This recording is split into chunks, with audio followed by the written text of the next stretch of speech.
Welcome back to my channel, everybody. And if you're new, well, hey, what's up, what's good? Thank you so much for joining me. Please don't forget to comment, like, and subscribe. Today we'll be talking about obsessive compulsive disorder.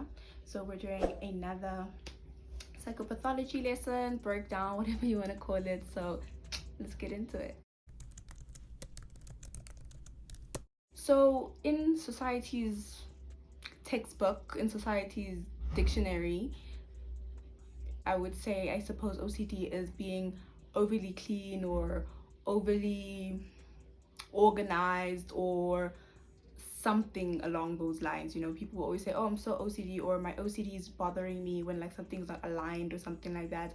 And that's just not what it really is. So we need to cut that out as a society. We need to stop. We need to, you're not OCD over something so minor, because OCD is not minor at all. If you knew anyone who had OCD, if you had studied psychology or studied OCD, you would know it's not that minor.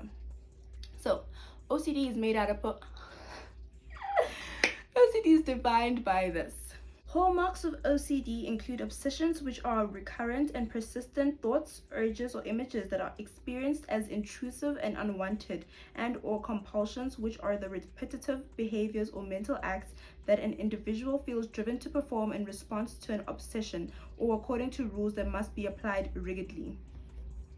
So, seeing that, you can already take away that it's not really based off of being super duper clean. It's more based off of obsessions that like invade your brain and invade your thoughts and are intrusive. That's why they use the word intrusive so much, because they're just thoughts that really come into your mind, and they're like obsessive thoughts, and those obsessive thoughts lead to the compulsion. So it's the obsession first and the compulsion comes later, and the compulsion is then the cleaning that everybody's so obsessed with. So now these intrusive thoughts that you get all, that someone could get all throughout, and they like take away from their day-to-day habits, because now you're so wrapped up in doing this one thing or doing these 5 things that you're telling you must do, that you have to do them. A lecturer of mine had made an example that someone could be on the way to work, and then the thought will tell them that you didn't lock the door. And now you or me or someone who does not have OCD would be able to be like, you know what, I'm pretty sure I did. It's like, you know, it's like a daily routine. I'm very sure I did it.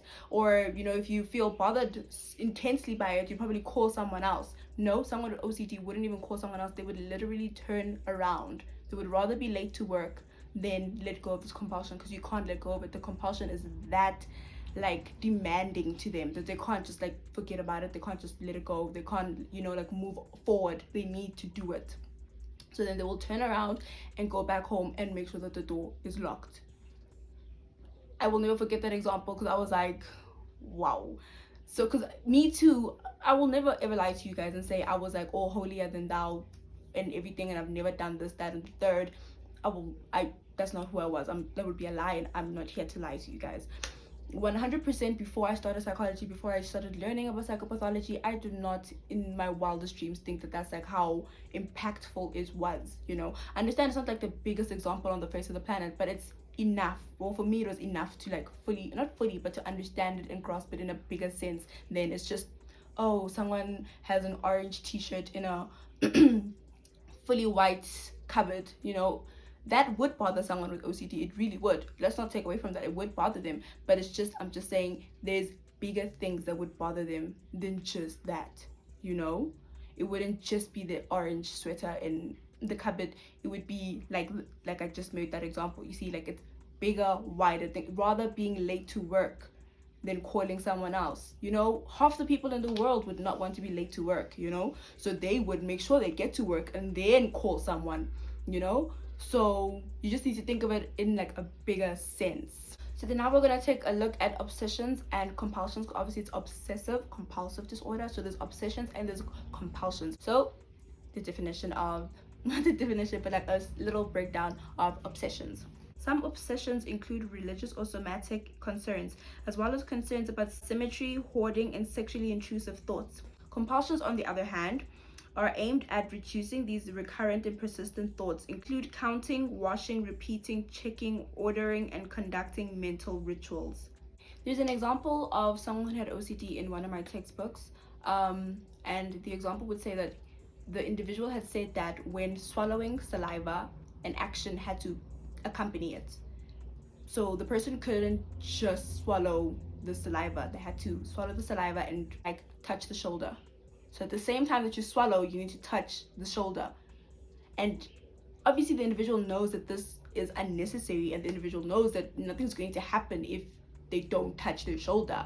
But because there's like just an obsession and a compulsion to do this, and now you've believed it for so long, you just have to go with it. And not doing it doesn't feel right, it feels uncomfortable, you know? It's like, I want to make an example, but it's a very odd example. But let me make I'm not making that example. So it's like when you experience something. Okay, let's say you wear a watch. That's a good one. Let's say you wear a watch, and that one day when you forget to wear your watch, how uncomfortable that feels.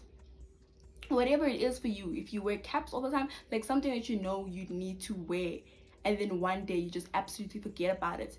That uncomfortableness that you feel, I'm not saying it's exactly the same because I would not know, but however, I'm just trying to, make us grasp these situations. So that uncomfortableness you feel, that's probably how that individual felt when not touching the shoulder or not touching the chin or not touching whatever else they had now thought they needed to touch while swallowing saliva. That seems really like bizarre and weird and whatever you want to call it, but to them it's something that needed to be done. It had to be done. You cannot swallow saliva without doing that. That is literally how it works. So it's not the same as you needing to clean your floor. It's okay to need to clean your floor. It's okay to be clean. No one's telling you it's not okay. No one's telling you it shouldn't bother you to have an orange sweater in a white cupboard. 100% you are well within your rights to have that bother you. It would bother me. It would bother majority of the people.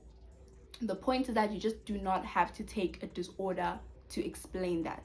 You don't have to say you've got this, that, and the third just to explain something that's practically ordinary. Really, it's normal. It's going to be like a sore, an eyesore to look at an orange sweater in like a cupboard full of white sweaters. It's going to be annoying, but it's not OCD. Your OCD is not the one telling you that that's bizarre or odd or unordinary or whatever. It's not your OCD. If a psychologist is not telling you you have OCD, please stop saying you have OCD. I know it looks like I'm really getting worked up, and it's like 50-50. It's not the same thing, and OCD is one of the disorders that really get thrown around all over the place all the time. That's why I started with those examples that people usually say. It's just, it's not the same thing. They're not the same. But anyway, let me continue with other things to say. OCD used to be seen as one of the anxiety disorders because we follow a book called the DSM-5, and within the DSM-5 you have categories and then subcategories, and obviously stuff go into the categories, the subcategories. So anxiety disorders is like a category, and then you have the subcategories, which would be the disorders. So it used to be there, but they took it out. And why it used to be there is because some people with OCD have like a feeling of like anxiousness when they don't check on the intrusive thoughts. If they don't make sure that what they're thinking is incorrect, or they didn't do it, or that they did do it, or whatever, if they don't check on that thought, that intrusive thought that's now in their mind, they will feel like a sense of anxiety because they didn't do it. And the only way to take away the sense of anxiety is to check, right? So another example from the same book that I took the previous example from is that there was an individual, and they were driving on the freeway, and when they were driving, they just suddenly felt like, well, like an intrusive thought came in and was like, you hit someone. And they're like, well, obviously I did not hit someone. If I hit someone, I would have like felt the bump, and then the thought is like, nope, nope, nope, nope, nope, nope, nope. We hit someone, we hit someone, we hit someone, we need to stop, we hit someone, oh my gosh, we hit someone, we hit someone, we need to check, we hit someone, we hit someone. So imagine now you're driving and you're literally just hearing this in your head the whole time, constantly, we hit someone, we hit someone, we need to check, we hit someone, oh my gosh, we hit someone, we need to check. And now obviously you are going to start feeling anxious. You're going to feel like, oh my goodness, maybe I hit someone. Even though the individual's second thought was like, But I didn't. I would have felt the bump.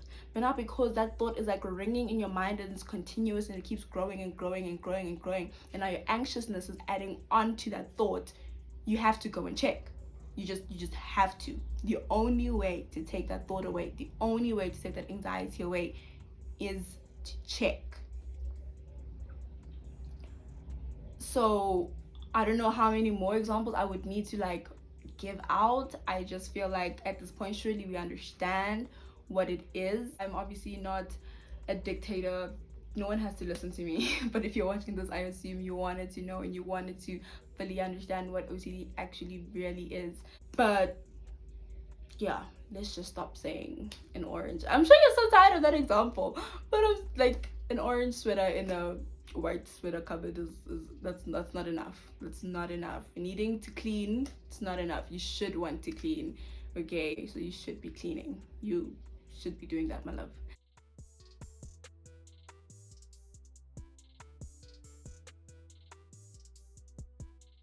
I hope we understand, and I hope this wasn't too mishmash and all over the place. If there's any more questions, comment them down below. I will always answer questions. DM me on Instagram. Oh my gosh, I love when people DM me on Instagram. Thank you so much to everyone who's ever DM me on Instagram. You make me so happy. But please don't ask me questions that I already like explained in a video. That's the only thing that makes me feel like, guys. But otherwise, I love it. Thank you so much for engaging with me and engaging with my content. I really hope you enjoyed this video. I really hope it wasn't all over the place. I didn't write down everything the way I normally want to, so I'm not so sure if this was cohesive. I'm very nervous to edit this, but thank you so much for watching this. If you want more information, I have an Instagram account, Cognitive Truth. You can look it up over there. I have OCD over there, so if you want a shorter, simpler version of this whole video, here is the post for you. Please don't forget to comment, like, and subscribe, and I will see you next week. Bye.